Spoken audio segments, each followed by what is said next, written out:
I want to do another little video. Man, I got to figure out how to say this man's name right. It's either Stefan or Steven, but he's right. I need to just set up my little studio, make the audio sound correct, and commit to some videos. I mean, more than anything, I don't ever care if these take off. I just enjoy doing them.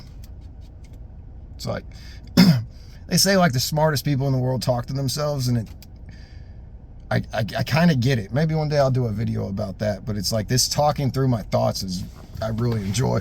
So I'm going to this is going to be part 2 of Shavkat Rakhmonov. I know I'm butchering the name, versus Ian Garry this Saturday at UFC 310.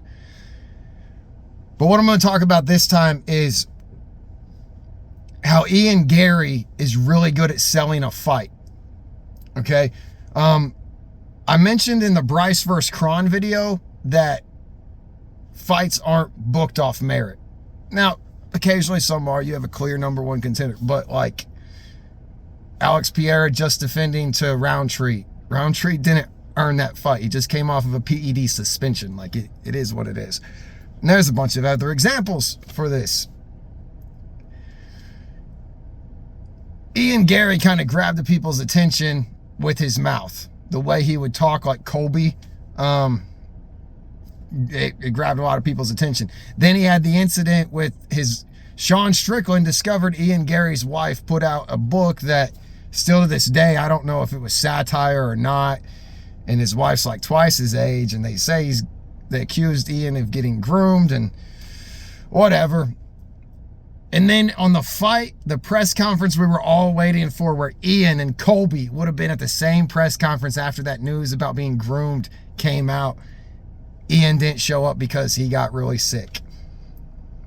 But then Ian came back and he kind of went through all that, and he's won 2 fights against Neil Magny and Jeff Neal. I'm just now realizing their names are so similar. But we've kind of forgot about it. We've kind of forgot about the whole wife writing a book thing. Every once in a while, someone's chiming in. This time last year, that dude couldn't go anywhere without just being flooded with that in his face.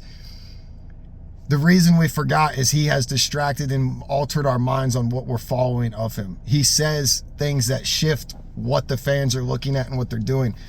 But what I found most interesting about this is he's doing it intentionally, and he gets his dance partner involved in the dance. So him and MVP in his last fight were talking a bunch of trash. I don't know if Ian actually wants the public to get these videos, because this is the first time I could clearly tell that they both had talked, and they're like, hey, if I had to guess, Ian and MVP got on the phone weeks ahead of time once they knew they were fighting, and they're like, hey, let's sell this fight. I got a feeling they even said, is there anything you don't want me to say about you? Because if you notice, they really stuck on fight skills and stuff. They didn't get into the wife thing. They didn't get into a bunch of personal things, but they talked a bunch of trash. In fact, at the press conference where they talked a bunch of crap, this video isn't widely circulated, but it's out there. I believe it's on either ESPN MMA or UFC's channel. So it's on one of the main ones. Ian has his son, and they're joking around with MVP. MVP is like, hey, little fella, how you doing? Like, they're friends, and he's introducing his son. It was either before, I actually think it was after. I think there's 2 videos, but I think the more happy engagement is actually after. I think they walked away from that, and they were like, hey, we got the crowd into our fight, and they know what they're doing. The same thing is going on. Well, no, it's not, because Rakhmonov can't hardly talk English. He's literally, I just watched a video, like just before I started this video. Ian Garry and Rakhmonov are at the same place. It's Wednesday, so I guess they're starting the press conferences and the public workouts and all that stuff. And Ian walks up to Rakhmonov. He's like, hey, how are you doing? How are you feeling? It's good to see you. And you know how people shake hands now? They like slap hands and then they kind of half hug. They do that. And he's like, how you feeling? He's like, is your weight good? And he pats him. He's like, of course it is. You're always good. Like, they're complimenting each other, and Rakhmonov's like, you too, or something. And he shakes hands with his whole team. Ian is pretty smart, to be honest with you. And it's intelligent what he's doing to garner attention. And he's doing it in the right way by getting your opponent on the same page as you.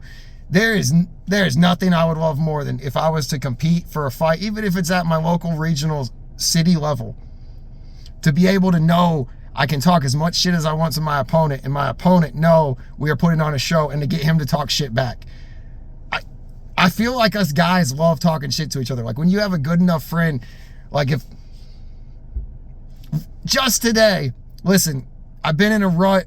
Wild Wayne's been helping me out. He's like, dude, you gotta get back trained. You gotta get in the gym. Let's go do this. Let's go do this. And I missed a couple. Now today he's posting he's at the gym. So I'm like comment on his post, and I'm like, I'm gonna outwork you every day for the rest of this year. I would never say that to someone I'm not really good friends with. You know what I mean? Like there's a banter that gets to be involved when you're both on the same page and you know we don't actually mean each other harm. We have a common goal. I don't know. But I think that's really smart of Ian to do, and I hope a lot more fighters do this. Like, I really think fighters in the UFC or boxing, and it has happened. It clearly has happened. Had I thought this video through before, I probably could have rattled some off for you.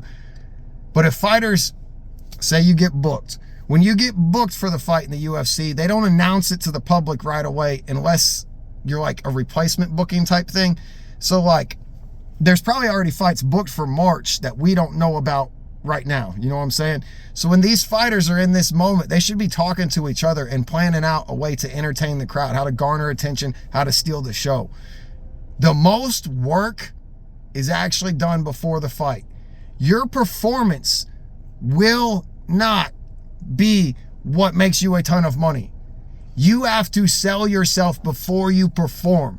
If you get people talking about it and doing all this, and then you can perform well, you're going to have a ton of eyes on you. If you don't say anything and you go out there and perform well, you are left for the hardcore fans to tell your story for you. You're left for the media to tell your story for you. You don't grab the attention of everyone yourself. Hope that makes sense. I don't know if I'm advising a fighter, like if you're coming up in the game right now and you train, whether it's whatever sport it is, I want to advise you to just talk shit. But if you can get an opponent to where you two can plan out and talk shit, just using your Facebook and Twitter, if you do that, you are going to have more people at your show. I guarantee it. But get on the same page so you know what you're doing and so you don't cross the line.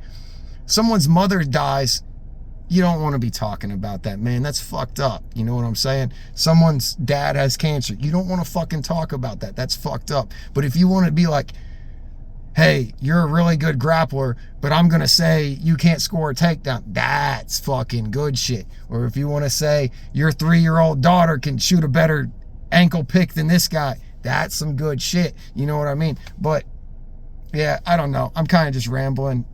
I got to see in that video and I'm feeling inspired today. I hope to God I make it to the gym tonight because I got to outwork Wayne. Big time players, they make big time plays. We do big things every round at the War Lab, mixing it up like peanut butter and jelly and leaving them in a pickle, I tell you what.